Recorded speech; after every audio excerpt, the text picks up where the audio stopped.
ஏடிஎம்கே தான் வரணும். எதனால ஏடிஎம்கே வரணும்? அவங்க தான் வந்தால் நல்ல ஆட்சி கொடுப்பாங்க, எந்த ஒரு பிரச்சனையும் இருக்காது, மக்களுக்கு சேஃப்டியாக இருக்கும், பாதுகாப்பாக இருக்கும். இல்லைங்க, இப்போ ரொம்ப அராஜகம் நடக்குது, பெண்களுக்கு பாதுகாப்பு இல்லை. ஆனால் இந்த வாட்டி ஓபிஎஸ் தான் வருவார். எடப்பாடி வரணும்னு ஆசை. இந்த ஆட்சி மாறினா ரொம்ப நல்லா இருக்கும்னு ஒரு எதிர்பார்ப்பு தான். இதனால ஏடிஎம்கேல கொஞ்சம் சேஃப்டியா ஹெவியா அது மாதிரி இருந்தது. வந்து நல்லா இருக்கும். எடப்பாடியா? ஆமா, எதனால எடப்பாடி? அவர் என்ன நல்லது செய்வாருன்றதால சொல்லுவோம். 2020 சட்டமன்ற தேர்தல் யார் ஆட்சி வந்தா நல்லா இருக்கும்? ஏடிஎம்கே இதனால ஏடிஎம்கேல கொஞ்சம் சேஃப்டியா ஹெவியா அது மாதிரி இருந்தது. இன்னொன்று எங்கள் தெருவில் வந்து கொஞ்சம் அதிகமாக சண்டை போடாமல் அந்த மாதிரிலாம் இருந்தது. இப்போ ரொம்ப ஹெவியாக ஃபைட் அந்த மாதிரிலாம் வருது. 2026 யார் ஆட்சிக்கு வரணும்னு நினைக்கிறீங்க? எனக்கு வந்து எடப்பாடி வரணும்னு ஆசை.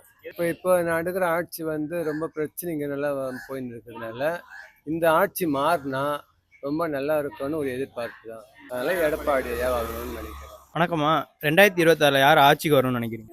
ஐயோ, அதிமுக. வணக்கம்ண்ணா, 2026 சட்டமன்ற தேர்தலில் யார் ஆட்சிக்கு வரணும்னு நினைக்கிறீங்க? ரெட்டால எங்களுக்கு பிடிச்சிருக்கு, அதனால வரணுன்றேன்.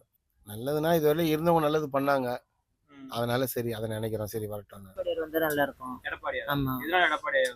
அவர் என்ன நல்லது செய்வாருன்றதால சொல்லுவோம். மக்களுக்கு நல்லது செஞ்சா நல்லது, யாரா இருந்தாலும் நல்லது செய்யணும். ஏழைங்களுக்கு, ஆமா, ஏழைங்களுக்கு நல்லது செஞ்சா போதும். ஏடிஎம்கே தான் வரணும். எதனால ஏடிஎம்கே வரணும் நினைக்கிறீங்க? அவங்க தான் வந்தால் நல்ல ஆட்சி கொடுப்பாங்க, எந்த ஒரு பிரச்சனையும் இருக்காது, மக்களுக்கு சேஃப்டியாக இருக்கும், பாதுகாப்பாக இருக்கும், இன்னும் நல்லதெல்லாம் செய்வாங்க. 2026 யாருன்னு ஆட்சிக்கு வரணும்னு நினைக்கிறீங்க? யூபிஎஸ் தான் வருவார். எதனால இபிஎஸ் ஐயா வரணும் நினைக்கிறீங்க? இல்லைங்க, இப்போ ரொம்ப அராஜகம் நடக்குது, பெண்களுக்கு பாதுகாப்பு இல்லை, ஏதோ ஒரு உண்மை எதுவுமே கிடையாது. நம்ம ஆதார் கார்டு செய்ய போனாவே எங்கே போனோம் அங்கே போனோன்னு சொல்கிறாங்க. என் ஆதார் கார்டு தொலைஞ்சு போச்சு, 5 வருஷமாக இது தான் சொல்லிட்டுங்கிறாங்க, அந்த ஆஃபீஸ் போங்க இந்த ஆஃபீஸ் போங்க. அப்போ கவர்மெண்ட் சரியில்லை, புரியுதுங்களா? அப்போ என்ன கேட்டால் இப்படி செய்கிறேன் அது செய்கிறேன், நான் வாஷிங் போட்டு தரேன்றாங்க. எழுதி போட்டாங்க, அதுவும் வரல. கோர்ட்டில் போய் எழுதி கொடுத்தேன், அதுவும் வரல. எதுக்கு இப்போ அவங்கள ஓட்டு போட்டு நம்ம என்ன பிரயோஜனம்? நானே 58லேருந்து இருக்கிறேன். நான் ஜெயலலிதா கட்சி அம்மாவில் இருக்கிறேன். ஆட்சி சரியில்லை, அவங்க செத்தாங்க. அதெல்லாம் அன்றைக்கி போன வருஷம் கூட நான் ஓட்டே போடல.